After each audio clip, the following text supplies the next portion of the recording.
State election commission అంటే రాజ్యాంగబద్ధమైన body central election commission అయినా స్టేట్ ఎలక్షన్ కమిషన్ అయినా ఎలక్షన్లు పెడుతున్నాయంటే మోడల్ కోడ్ ఆఫ్ కండక్ట్ అనేది ఒకటి ఉంటుంది.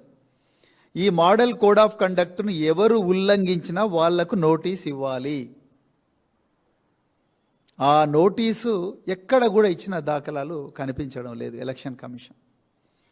ఉదాహరణకు గౌరవ ముఖ్యమంత్రి రేవంత్ రెడ్డి గారు వికారాబాద్ అధికార సభలో,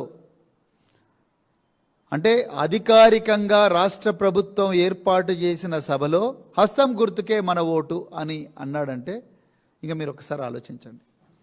బీఆర్ఎస్ పార్టీ ఆధారాలతో సహా మా party general secretary Shri Ravula Chandrasekhar Reddy garu ఇంకా చాలామంది సీనియర్ నాయకులు స్టేట్ ఎలక్షన్ కమిషన్ దగ్గరికి పోయి వీడియో ఆధారాలతో సహా చూపించినా కూడా రేవంత్ రెడ్డి గారికి నోటీసు పోలేదు.